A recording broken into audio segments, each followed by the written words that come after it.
حتی الامکان کسی کے قرضدار مت بنو،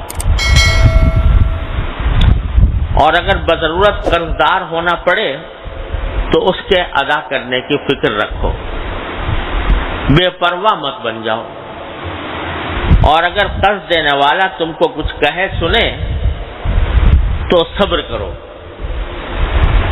یعنی کوئی سختی کا معاملہ کرے تو صبر کرو، کیونکہ اس کو کہنے کا حق ہے۔ تو پہلی بات تو یہ بیان فرمائی کہ حتی الامکان کسی کے قرضدار مت بنو، قرض کوشش کرو کہ دوسرے کے سے قرض لے کر دوسرے کا احسان اپنے سر پر نہ لو۔ اور حدیث میں رسول کریم سرور عالم صلی اللہ علیہ وسلم سے منقول ہے کہ آپ بکثرت دعا فرمایا کرتے تھے، اللہم انی اعوذ بک من المغرم والمأثم، یعنی اے اللہ میں آپ کی پناہ مانگتا ہوں مغرم سے، یعنی کسی کا مقروض بننے سے پناہ مانگتا ہوں، اور معصم اور کسی بھی گناہ سے پناہ مانگتا ہوں۔ یہ بہت کثرت سے دعا مانگا کرتے تھے، اللہم انی اعوذ بک من المغرم ومن المأثم۔ اور اس سے یہ بات بھی رسول کریم صلی اللہ علیہ وسلم نے سکھائی کہ ارے بھائی قرض دوسرے سے مانگو گے، کسی انسان سے مانگو گے، وہ دے یا نہ دے، اور اگر دے دیا تو ایک بوجھ دماغ پر آ گیا کہ اس کی ادائیگی کرنی ہے، اس سے بہتر یہ ہے کہ اس ذات سے مانگو کہ اللہ میں آپ کی پناہ مانگتا ہوں، یا اللہ اس بات کی سے پناہ مانگتا، اس بات سے آپ کی پناہ مانگتا ہوں کہ مجھے کبھی قرض داری کی نوبت ہی نہ آئے، قرض اٹھانے کی، قرض لینے کی نوبت ہی نہ آئے۔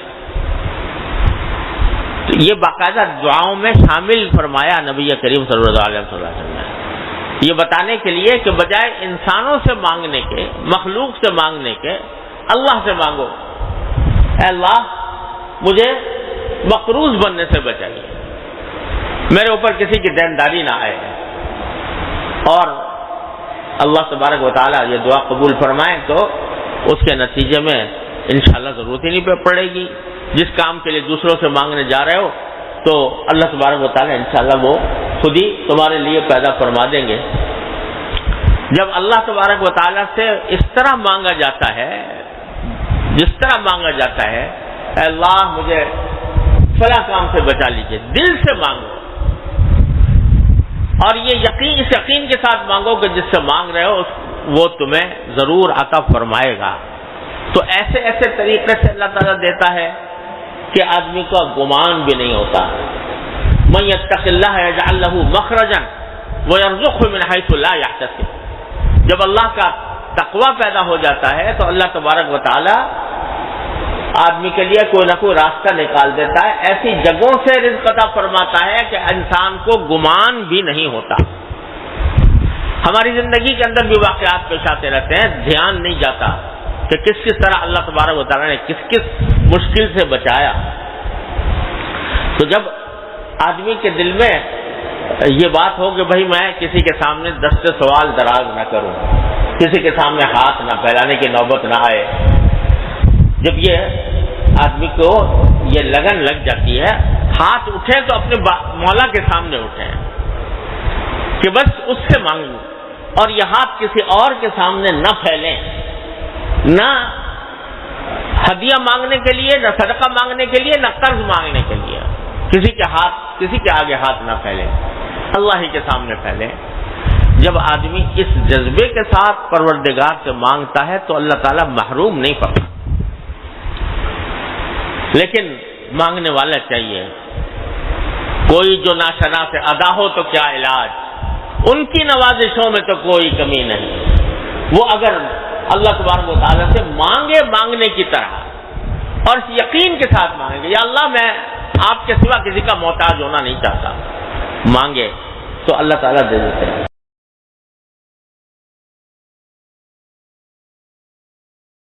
اللہ تبارک و تعالیٰ کی سنت یہ ہے کہ جب بندے کو دیکھتے ہیں کہ یہ قدم بڑھایا اس نے کہ نہیں بڑھایا، اگر کوئی قدم بڑھایا اس نے اور پھر مانگا اللہ تعالیٰ سے تو اللہ تبارک و تعالیٰ ضرور عطا فرماتا ہے.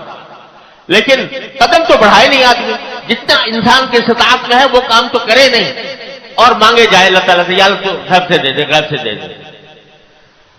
ارے قدم بڑھاؤ اور پھر اللہ تعالیٰ سے مانگو، تو پھر اللہ تبارک و تعالیٰ اپنی رحمت سے عطا فرمائے. یہ ہے معنی اس حدیث کے کہ جو شخص کسی کا دیندار ہو گیا ہو اور دل میں اس کا ارادہ ہو، ارادہ ظاہر ہوتا ہے عمل سے کہ تھوڑا ہو لیکن وہ ادا کرنے کی فکر کر رہا ہے، تو پھر اللہ تبارک و تعالیٰ اس کی طرف سے ادا کرا دیتے ہیں.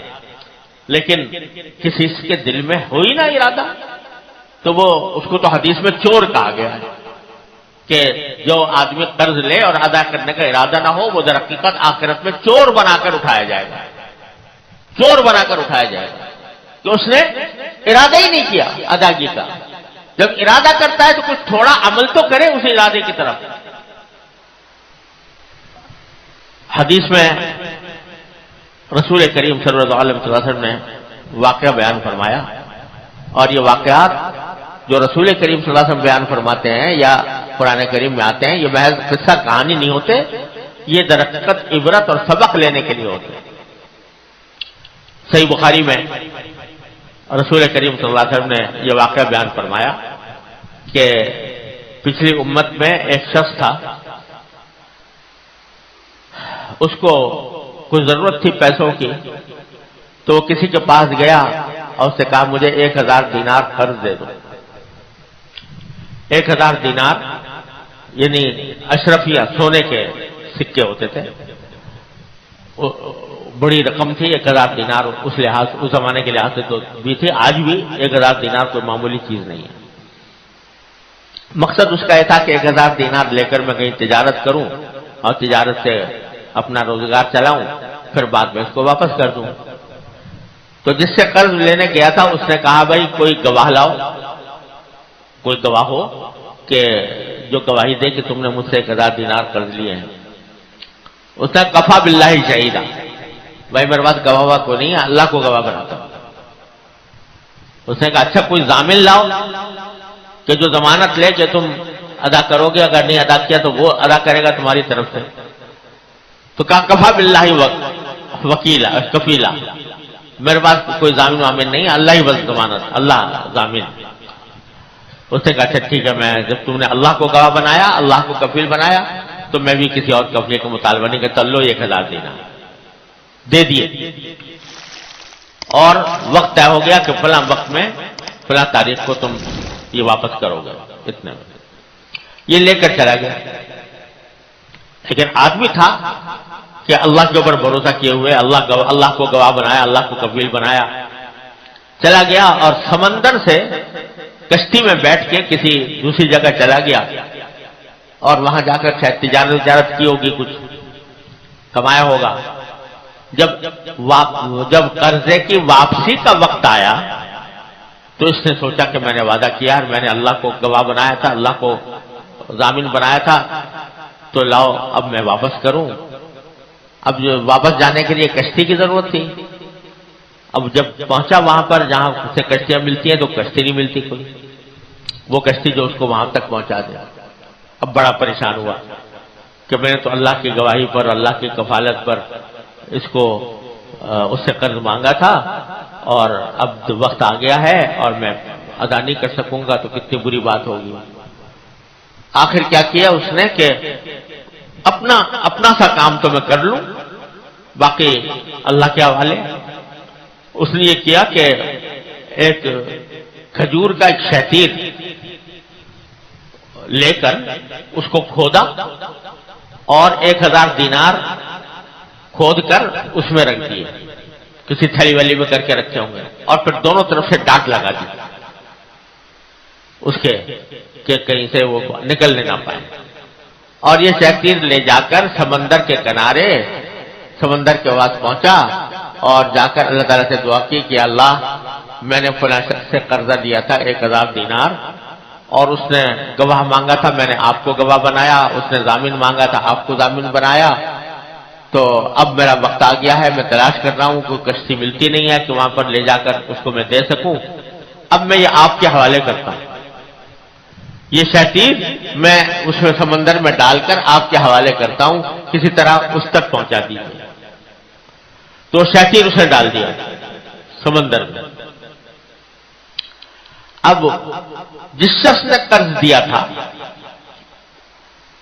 1000 دینار، وہ کسی وقت ایسے ہی سیر ویر کرتا ہوا سمندر کے کنارے پہنچا تو وہاں دیکھا کہ ایک شہتیر بیٹھا ہوا آ رہا ہے۔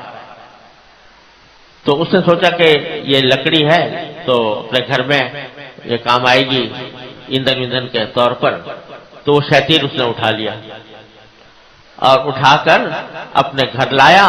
اس شہتیر کو کھولا، اس کو جو سوچا ہوگا کہ اس کو ایندھن کے طور پر استعمال کروں گا، دیکھا تو اس پہ ڈانٹ واٹ لگی ہوئی تھی، اس کو کھولا، اندر سے ہاتھ ڈال کے دیکھا تو اس میں 1000 دینار رکھے ہوئے تھے۔ وہ اس کو مل گئے۔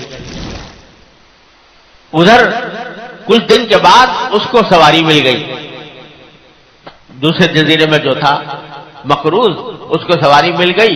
وہ سواری میں بیٹھ کر واپس آیا اور آ کر 1000 دینار لے کر اس کے گھر پہنچا اور کہا کہ بھائی میں نے تم سے 1000 دینار لیے تھے، تم نے مجھے بھروسہ کیا اللہ پر، اللہ کی ضمانت پر، تو میں یہ 1000 دینار تو میں وقت پر لا نہیں سکا، اس واسطے کہ وہ کشتی مجھے ملی نہیں تھی، لہذا 1000 دینار یہ میں اب دینے آیا ہوں آپ کو۔ اس نے کہا تمہارا 1000 دینار کا قرضہ تو اللہ نے ادا کر دیا۔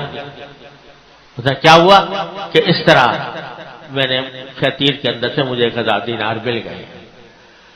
یہ واقعہ بیان فرمایا نبی کریم سرور دو عالم صلی اللہ علیہ وسلم نے۔ کیوں بیان فرمایا؟ ہمیں آپ کو اس طرف متوجہ کرنے کے لیے کہ جب کوئی شخص اخلاص کے ساتھ، خلوص کے ساتھ اللہ تعالیٰ پر بھروسہ کر کے اپنے ذمہ داری کو ادا کرنا چاہتا ہے اور پھر اللہ سے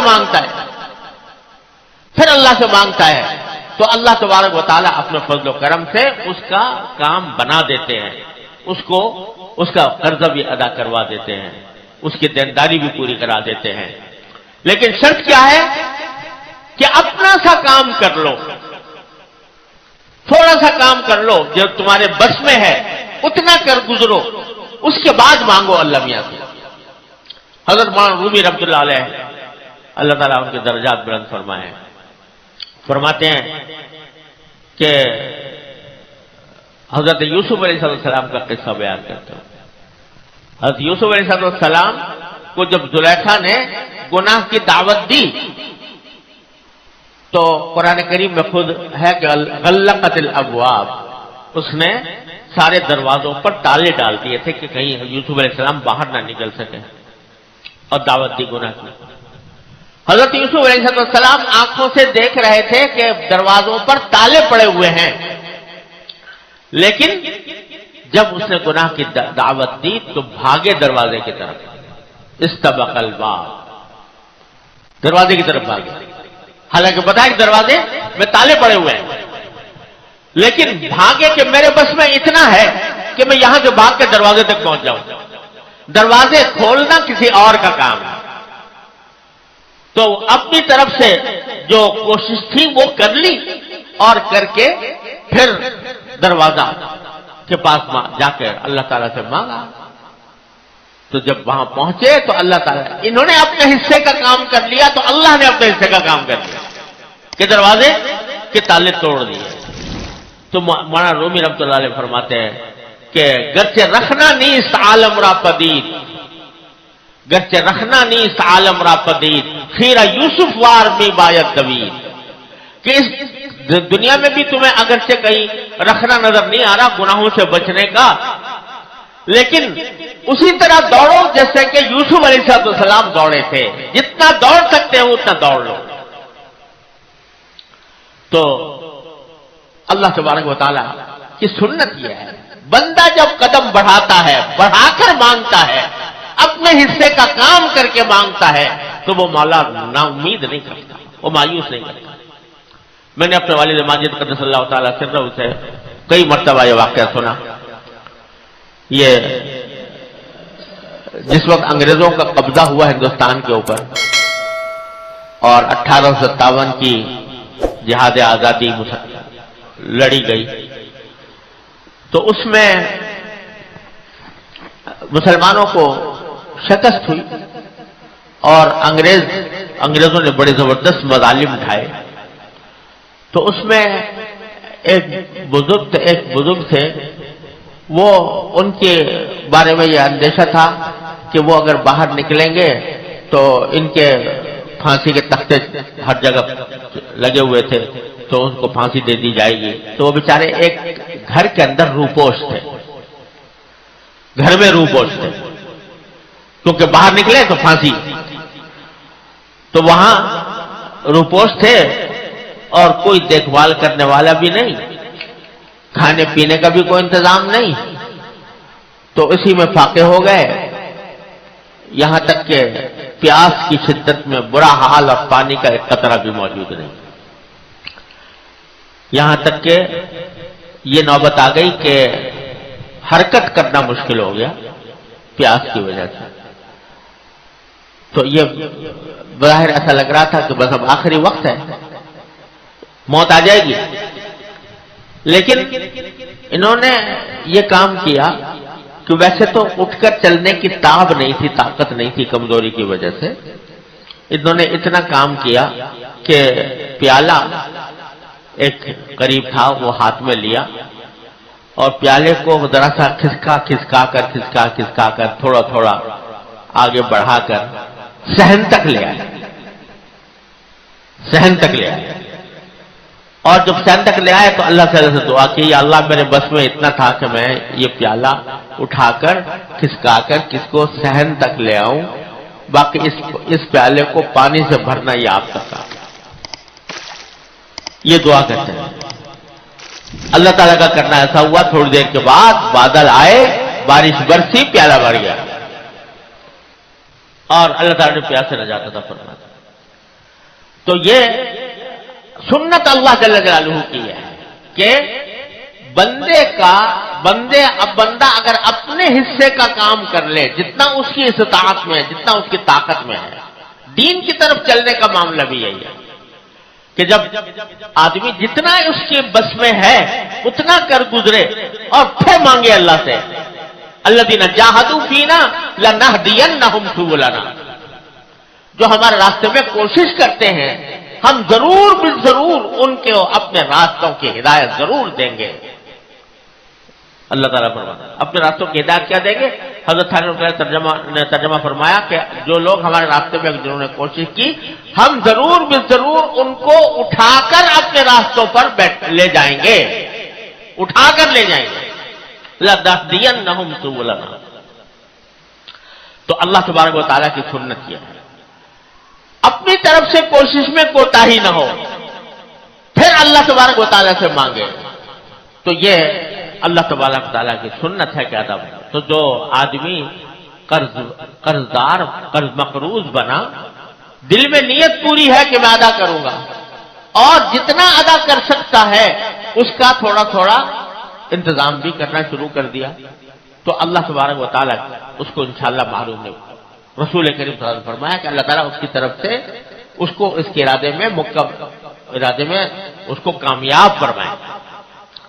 بعض روایتوں میں تو اس میں یہ بھی آیا ہے کہ دنیا ہی میں کامیاب فرمائے، اور بعض روایتوں میں مطلق ہے کہ بہرحال یہاں ادائیگی ہوگی اور اگر فرض کرو نہ ہو سکی تو اللہ تعالیٰ آخرت میں اس کی معافی کا انتظام فرما دیں. اگر یہ نہ ہو، اپنی طرف سے کوشش نہ ہو، تو پھر حدیث میں یہ ہے کہ مومن کی جان جو ہے وہ معلق رہتی ہے، لٹکی رہتی ہے.